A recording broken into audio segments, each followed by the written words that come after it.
Goodbye, Mom. 4:08 a.m. is what my digital clock read. I had gone to bed exhausted and emotionally drained. Why had I awoken so abruptly at this early hour?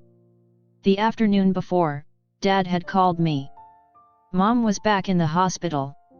She'd been living with Parkinson's disease for years. But this time, I just knew something was different. I raced to the hospital, where my worst fears were confirmed. Mom was dying. The severity of her Parkinson's had masked the symptoms of pancreatic cancer. Stage 4. There was nothing any of the doctors could do. Mom lay comatose in the hospital, surrounded by family members. We sat with her for hours. After midnight, a nurse entered the room. She explained that Mom would likely never regain consciousness. That she could pass away in a few hours of a few days. She encouraged us to go home and get some rest. I listened and went home. But now, lying in bed, I wished I were with Mom.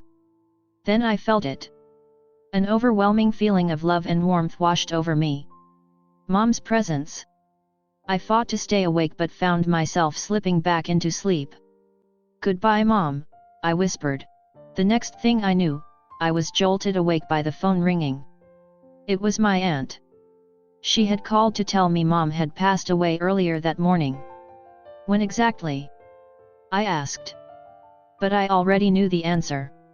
In today's reading from Matthew 17 we are told that Moses, who died an earthly death over 1,400 years before the birth of Christ, and Elijah, who did not die an earthly death, but was taken up to heaven about 600 years before Christ, were seen speaking with him on Mount Tabor.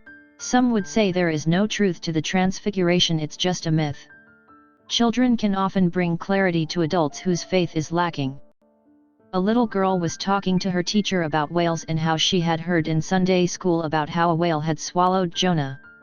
The teacher said it was physically impossible for a whale to swallow a human because even though it was a very large mammal, its throat was very small. The little girl remained steadfast in her position and reiterated that indeed, a whale had swallowed Jonah.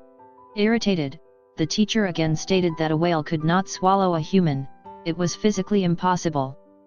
The little girl said, "I'm not sure how it happened, but when I get to heaven, I will ask Jonah."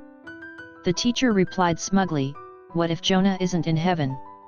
The little girl replied, "Then you can ask him."